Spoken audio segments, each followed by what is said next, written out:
ఈ రోజే డౌన్లోడ్ చేయండి. మీ ఫేవరెట్ షోస్ చూడండి.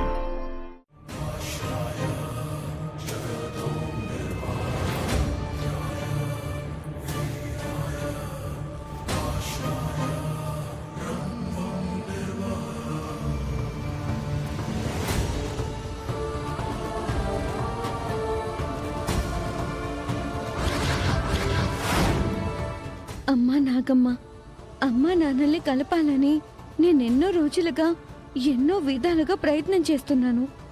అయినా సరే నా వలన కావడం లేదు. అమ్మా నాన్నలా ఎవరు వాళ్ళు? ప్రస్తుతం ఆ ఇంట్లో విడిపోయి దూరంగా ఉంటుంది అవని శ్రీకర్లే కదా. అమ్మా నాన్నలను ఒకటి చేయడం కోసం ఏ కూతురు చేయని సాహసాన్ని నేను చేయడం జరిగింది. అంత సాహసం ఏం చేసుంటుంది? అక్షయ్గా అందరి ముందు కనిపించిన నేను ఎవరికీ అనుమానం రాకుండా అమ్మవారి దయతో నేను రూపం మార్చుకున్నాను. అర్చనగా అందరి ముందు చలామణి అవుతున్నాను.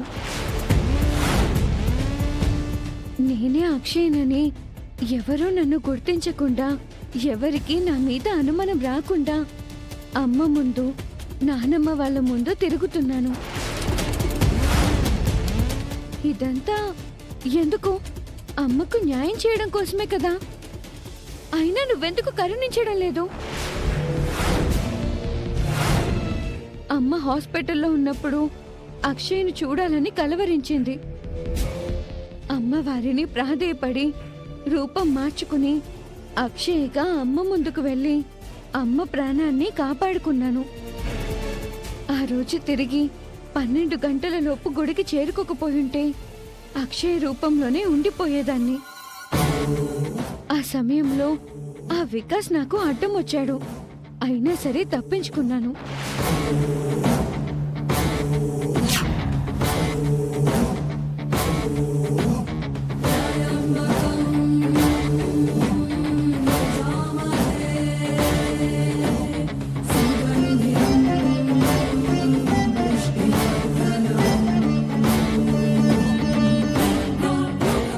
ఎదురుగా ఉన్న నా వాళ్ళందరినీ బంధుత్వంతో పిలుచుకోలేకపోతున్నాను. నాకు ఎంత నరకంగా ఉందో నువ్వే అర్థం చేసుకో. దసరా నాడు DNA టెస్ట్ ద్వారానైనా నిజం బయటపడుతుందనుకుంటే ఆ డాక్టర్ చివరిలో ఎందుకో మాటను మార్చింది. అడుగడుగునా అమ్మకు ఎందుకు అవమానాలు, అమ్మకు ఎందుకు ఈ కష్టాలు? అమ్మ జీవితంతో ఆడుకుంటున్న ఆటలకు తొందరలోనే నువ్వు ముగింపు పలకాలి. నా పుట్టినరోజు నాటికల్లా అమ్మా నాన్నలు కలిసిపోవాలి. లేదంటే నా రూపం మారిపోతుంది. ఆ విషయం నాన్నమ్మకి తెలిసిందంటే గనక నేను మోసం చేశానని అపార్థం చేసుకుని అమ్మను దూరం పెట్టినట్టే నన్ను అసహ్యించుకుని దూరం పెడుతుంది. అటువంటి పరిస్థితి రాకూడదు. తొందరగా మా మీద దయ చూపించు.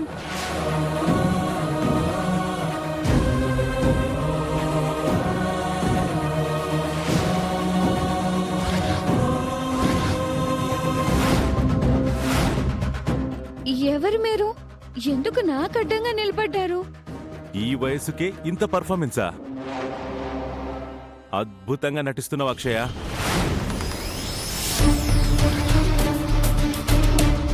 నేను అర్చన. అక్షయ అంటారేంటి? ఏయ్ దొంగ, నాగమ్మ ముందు నువ్వు మాట్లాడిందంతా నేను రికార్డ్ చేశాను. ఇదిగో ఈ బుల్లిపెట్టెలో భద్రంగా ఉంది. ఇది నేను అస్సలు ఎక్స్పెక్ట్ చేయలేదు తెలుసా. అమ్మా నాన్నల్ని కలుపుదామని అనుకుంటున్నావా? ఇప్పుడు ఈ వీడియో ఎవిడెన్స్ ని మీ గ్రానీకి చూపించానే అనుకో, ఇక అవనిని నిన్ను శాశ్వతంగా ఆ ఇంట్లోకి రానివ్వదు.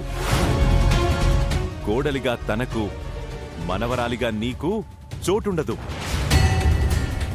మీ అమ్మ మీద నాకు ఎప్పటినుంచో పగ రగులుతూనే ఉంది.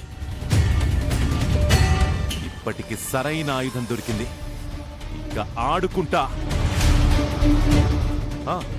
నీకింకో విషయం చెప్పనా?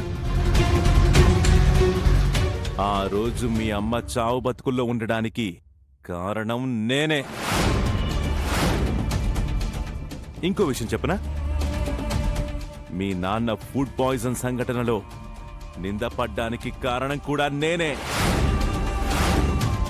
మీ అమ్మా నాన్నలను అనుక్షణం వెంటాడుతున్న నీడను కాటేయడానికి ఎదురు చూస్తున్న పామును నేనే. వేదవతి గారింటి దగ్గర కలుసుకుందాం. బాయ్ అక్షయ. వద్దు వికాస్ గారు, మీరు ఈ నిజం బయట పెడితే అమ్మా నాన్నలు శాశ్వతంగా దూరమైపోతారు. నాకు కావాల్సింది కూడా అదే. వద్దు వికాస్ గారు, వద్దు వికాస్ గారు, వదరు. హే, నా మాట వినండి వదరు. ప్లీజ్. ఏయ్. ఆగండి వికాస్ గారు, ప్లీజ్ అండి, నా మాట. వికాస్ గారు, వికాస్ గారు ఆగండి. వికాస్ గారు, వికాస్ గారు ఆగండి.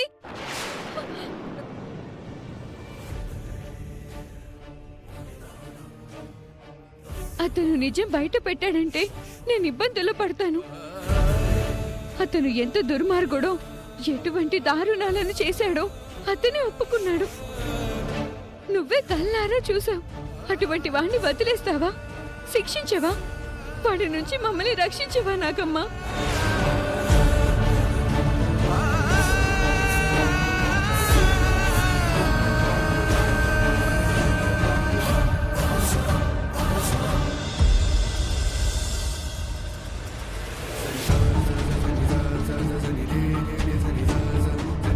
ఏయ్ వికాస్,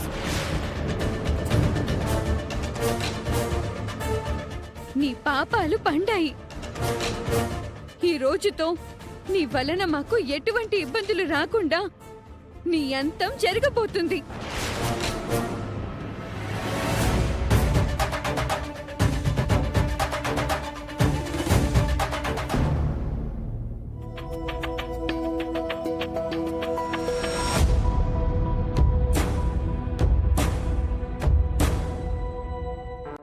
వెంకట్, వెంకట్, వస్తున్నాను సార్. చెప్పండి సార్. అవని శ్రీకర్ని పిలు. Okay sir. Madam, Murali sir రమ్మంటున్నారు. వస్తున్నాను. Okay madam. Sir, Murali sir రమ్మంటున్నారు సార్.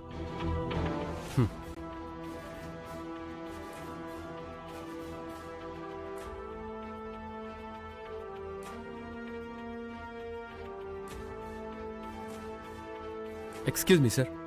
కమిన్. శ్రీకర్, మీరైతే అవని గైడెన్స్నే ఫాలో అవుతున్నారు కదా? Yes sir. అవని, సార్, మీరిద్దరూ కలిసి కంపెనీకి సంబంధించిన ఆడిటర్ దగ్గరికి వెళ్ళి ఆడిటింగ్ డీటెయిల్స్ అన్ని తెలుసుకొని రండి. Okay sir. Next week files అన్ని సబ్మిట్ చేయాల్సి ఉంది. అందుకే యాజ్ ఎర్లీ యాజ్ పాసిబుల్ ఈ వర్క్ను ఫినిష్ చేయించండి. Sure sir. వెళ్ళండి.